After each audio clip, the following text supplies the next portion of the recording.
Guys, Mark Goldberg here from Mark Vlogs Watches with a quick word for your friend and mine, ArchieLuxury, Paul Pluta, AC3, Archibald Chesterfield III. You know, he invented the quick wristwatch check, and the rest of us on YouTube, well, we just stole it. Help keep Archie full-time on YouTube by liking this video, watching this video, tell your fuckhead friends, and make sure to subscribe to his Patreon. And now, ArchieLuxury. Hey guys, I'm Paul Pluta, and today we're talking my previous watch collections. I find this very insightful to have a look at collections that I've owned in the past and reminisce whether I regret parting with the pieces, or do I wish I still had them. And one time this photo, I've looked at this photo hundreds of times, and this here was from this photo was taken in 2013. Just trying to think. No, it was a bit before that. This would have been 2011. Yes, 2011. This was basically after I had the 8-piece collection. I then sold a few pieces off, and I reformed white metals only, because I had the Patek Philippe 5107. The key foundation pieces was Patek 5107, Jaeger-LeCoultre Reverso Grand Date steel, a Audemars Piguet Royal Oak. Now, the Royal Oak, bit of an interesting story, because prior to this, I had 8 pieces, and I had 2 Audemars. I had a 32mm Audemars Piguet dress watch, manual wind, and I had a 2-tone Royal Oak 33mm quartz in 2-tone. So I thought, you know, that was a compromise. That Royal Oak was a compromise. I want an automatic. That's what I want, is an automatic Royal Oak. So I set about finding one. I actually wanted white dial, believe it or not. But this bluey grey dial one came along. And it actually turned out to be an absolute bitch, because it developed its own problem a little bit later from when this photo was taken, where whenever it was gearing up to change the date at midnight, it would stop. Fucked eye, ultra thin JLC movement in this piece. It needed some parts. Independent watchmaker doesn't have access to them. You've got to send it to AP. Fucked eye. This is an interesting picture because I actually liked having just all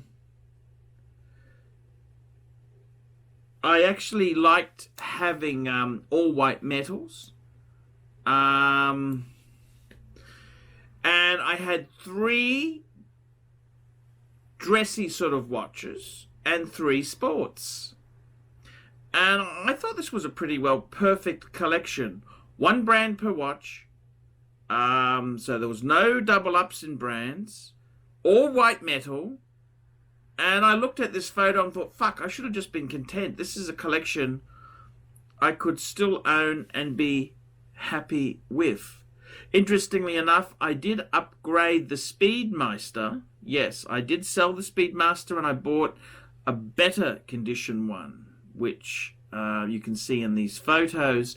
What did I think? Well, very interesting collection indeed. The Patek Philippe was the centerpiece. That was the amazing piece to have. The Reverso was incredibly classy, quality, beautiful piece. And I did away with the Vacheron, but I had a really cool AP. And in hindsight, the AP was 36mm. It was reference number 14790ST. which is the 36mm. The quartz was a 33mm, so it felt bigger, but I think in hindsight, I should have bought a 15-300. That's what I should have put a bit more money in. Would have been perfect size. They have exploded in value. So I really did badly with the AP. Interesting, I had 3 steel sports. I had the chronograph, the Omega Speedmaster Man on the Moon. I had the Rolex Explorer 2, which was a Hulls case, rattlesnake, and I also had a Breitling Super Ocean. That's correct, a Breitling Super Ocean. It was actually very cheap. I remember I bought it incredibly cheap. It was about $1,100, I think it was. Incredibly cheap buying. A little bit dated, but fuck. I had all these watches here I owned. Didn't owe a lot of money. It was actually quite feasible to have, and I've got to be completely honest with you. I look back at this photo and thought, well, maybe I'd upgrade the Breitling to a Super Ocean Heritage 2, and it could be a perfect collection still.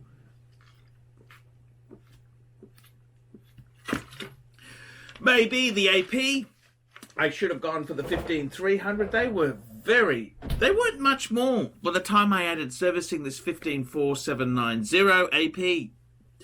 I could have got a beautiful 15-300, that's for sure. I really fucked that up. Really fucked it up. Yeah, this was an interesting collection. I think it's a serious collection. I would have to say, out of 10, this is probably, I reckon this collection was probably an 8 or an 8.5. I mean, the Breitling was cheap and cheerful. Yeah, it wasn't the coolest Breitling, but there was some really good fundamentals. You had the 5107 Patek, beautiful. The Reverso, beautiful. The Rolex Explorer 2, beautiful. Wristwatch, check. I'm wearing an Explorer today. They can do no wrong. Polar. Speedmaster. And then I had the AP, which the AP, going back 5 years ago, the size wasn't as bad as it is today. And, okay, the Breitling cheap and cheerful diver. Discount diver. So, it was really, what happened next was I went for the Archie 5, the famous Archie 5, the rock band. I felt when I owned these pieces here, I actually had an intense amount of snobbery. Okay, what happened was I felt Rolex wasn't good enough, Omega wasn't good enough, and Breitling was just garbage. Wholesaled the Breitling out very much. I think I included a box. We got my money back. If you counted the cost of service and a box, I basically lost $50. It was garbage. The Explorer 2, I sold off. Yes, I did. I sold that off. I didn't think it was good enough, the Rolex. Dumb. And the Omega I sold off. And then I added I added some pieces. What did I add next? Well, I added a Breguet Type 20 and a second Patek. Second Patek, the annual calendar. So the Archie 5, that was a big jump up.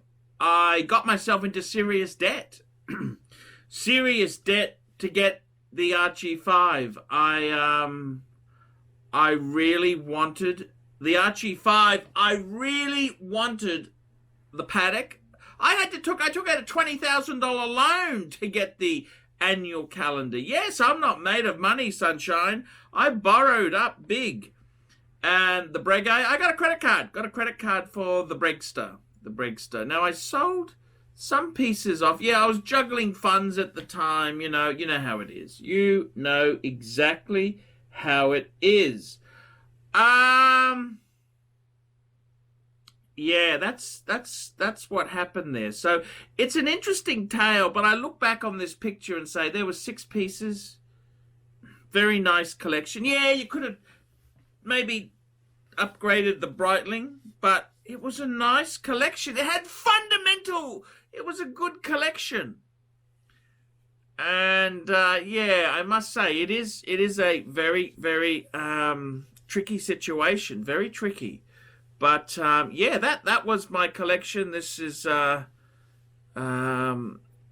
interesting. 2000 and what was it? 2011ish, I think. 2011. I think so. What did I think? Well, hey. We'll look at this. The Archie 5 next. This collection here, it pains me because I got myself into fucking huge financial mess to buy the annual calendar. That was 20,000, and I also bought the Breguet Type 20, the Bregster.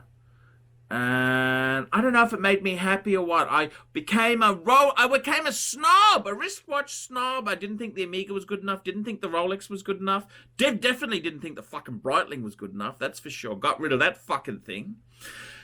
And I've looked back at this photo many, many times and think, geez, did I really do the right thing? But that's the progression of the collection. Guys, tell me what you think. Look at this photo here in the corner. Tell me what you think. Do you think I was an idiot? Was I an idiot? Tell me what you think. Like, subscribe. Tell me what you think. The next collection I'm going to review is the Archie 5! The Fab 5. They were fantastic, man. Okay, guys, until next time, ciao, fuckers. Oh. Hey Archie Luxury fans, if you're into luxury, then you gotta be into 66 Buick Rivieras. Check out my son and I, Alex, as we restore this beautiful 66 Buick.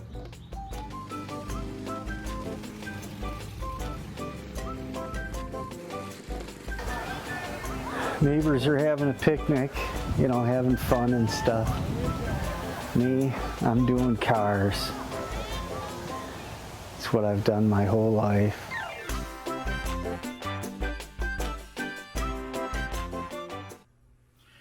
Hey guys, it's Paul Pluta. I'm the method actor who plays Archibald Chesterfield III. Guys, I want to have a quick talk to you. Do you need to sell a wristwatch? Do you want to sell a piece for reinvestment? Do you have too many watches? Well, guys, I'm here to tell you that my good friends at Sydney and Brisbane Vintage Watch Co. are looking for quality wristwatches for their store. Now, Ronnie has instructed me to tell you guys that he is paying more than other dealers. That's correct. He pays top prices for quality pieces. So guys, if you've got a Rolex you want to sell, or a Patek, or anything, you want to sell a wristwatch, give the guys at Vintage Sydney, it's Vintage Watch Co. Give them a call. That's right, guys. They're paying good prices. They've always been very, very fair to me. And I got to tell you, they are nice people to do business with. I'm just trying to find their card here. Where the hell did I put it? Look, ask for Ronnie in Brisbane, or Philip in Sydney. That's correct. They will look after you. Tell them Archie sent you. That's right. Tell them Archie sent you. They're paying top prices. That's correct. Brisbane and Sydney. Vintage Watch Co. Your premium place to sell watches. Tell me, guys, this is for you. Tell them Archie sent you, and they will give you extra keen pricing. Boys and girls, ladies and gentlemen, once again, Mark Goldberg for Archie Luxury AC3, the Pontiff, Satan Deville. I want to sincerely thank you for having sat through this video, because I know it was awful, but you know what? You do it for the greater good of humanity. Thank you so much. Now, a couple of quick pieces of homework. Now that you've watched this video, I would like you to hit thumbs up. If you must, hit thumbs down, but if you'd hit thumbs up, I would especially appreciate it. Go ahead and leave a really nasty comment and tell him how awful this content was, but most importantly of all, the entire reason that I am linking up with ArchieLuxury in the first place. I am a published author, Let Dogs Be Dogs, available in bookstores, Amazon, and electronically somewhere near you. Remember, ArchieLuxury, he's not just a figment of your imagination.